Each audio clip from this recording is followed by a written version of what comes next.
podcast Lua Nova traz ao grande público o debate sobre temas de democracia, cidadania e direitos humanos. É uma iniciativa do SEDEC. Aqui você encontra entrevistas e debates com a marca da revista Lua Nova, reconhecida por sua qualidade científica e acadêmica nas ciências sociais. Olá, pessoas! Bem-vindo ao podcast Lua Nova, que faz a sua estreia lançando uma temporada dedicada à temática da democracia no Brasil e no mundo.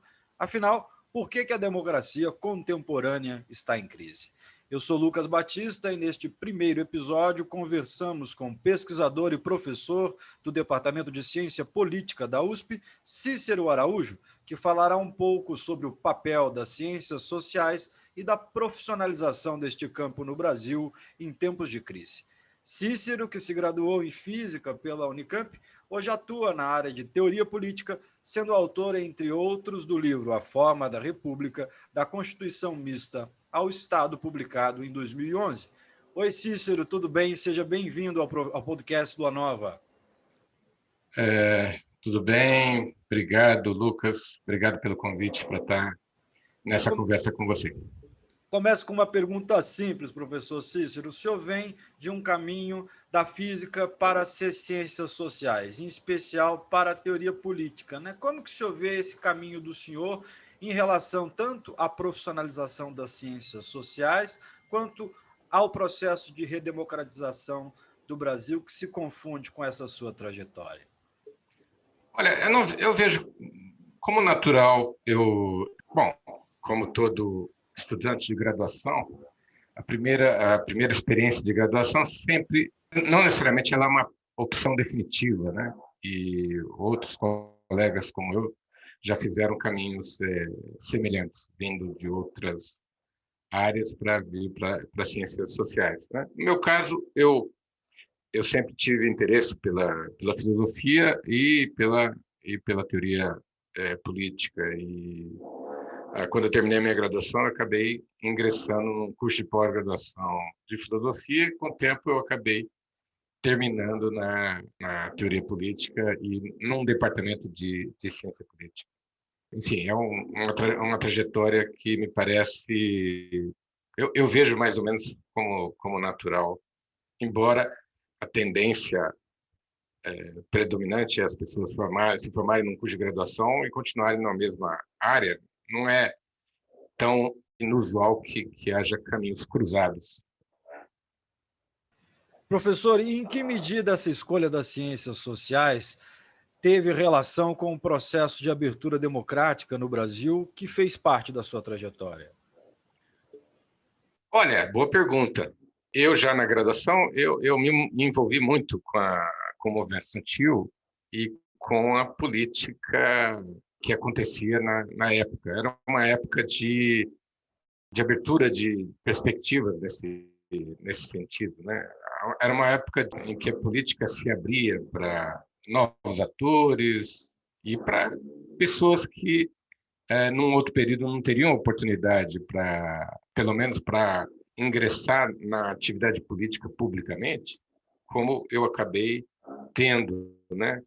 Foi uma época que eu diria assim, em termos de, não tanto de regime político, mas daquilo que a gente podia chamar de democratização, uma época de oxigenação dos ares políticos. Eu diria até uma época mais oxigenada do que depois, quando o regime político democrático se estabilizou, né? Porque era uma época justamente de amanhecer da política, né? Professor, e afinal de contas, dentro desse processo de redemocratização e da sua escolha pela teoria política, em que medida que essa teoria política pode nos ajudar a desvendar os sentidos da crise da democracia hoje? Olha, eu acho que a teoria política, no período em que o nosso regime democrático se estabilizou, de uma certa maneira, ela se adaptou àquele período de estabilização, né?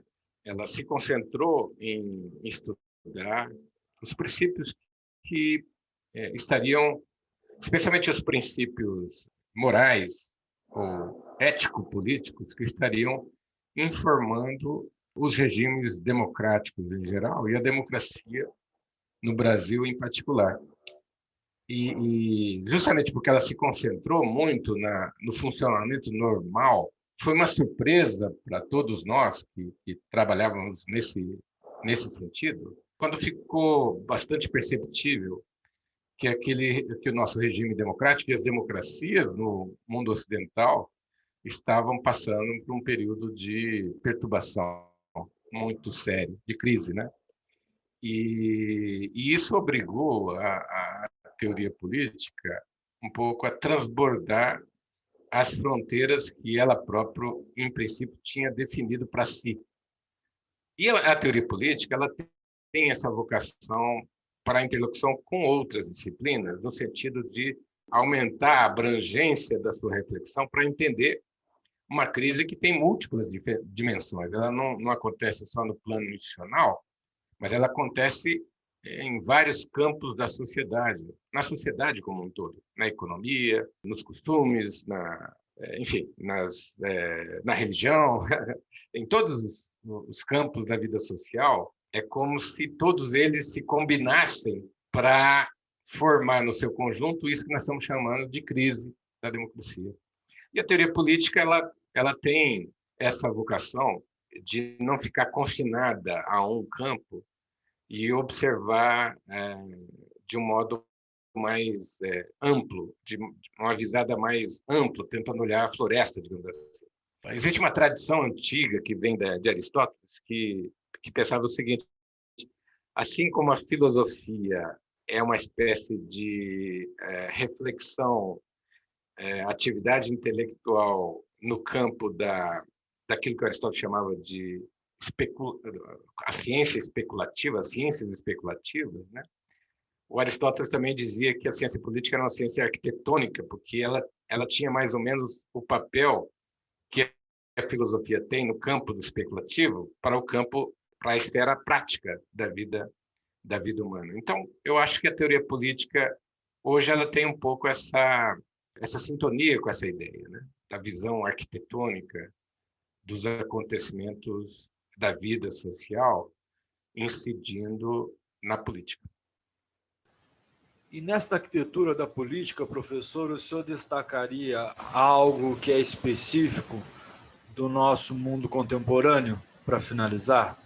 Olha, eu diria assim, que uma coisa que a teoria política acabou reaprendendo a olhar com a crise e que durante um bom tempo ficou esquecido é o capitalismo, né?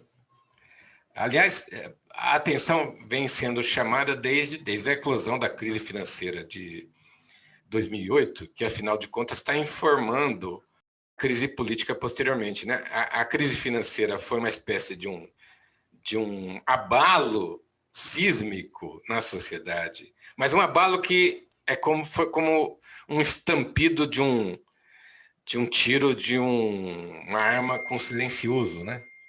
Ela foi um estampido silencioso, mas que foi, com o passar dos anos, né, 2009, 2010, 2011, 2012, ela foi se difundindo até atingir o âmbito institucional, com a ascensão das correntes de extrema-direita, a eleição de Donald Trump em 2016, a vitória do Brexit na Grã-Bretanha, tudo isto sendo um sintoma absolutamente patente, né, de algo muito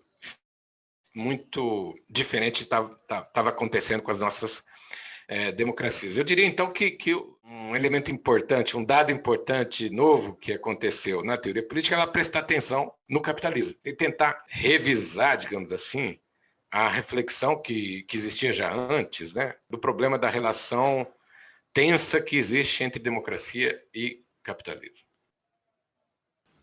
Muito obrigado, professor Cícero. A gente agradece muito a sua participação no podcast Lua Nova. Até a próxima, pessoal, com um novo episódio, uma nova temática. Obrigado. Até lá.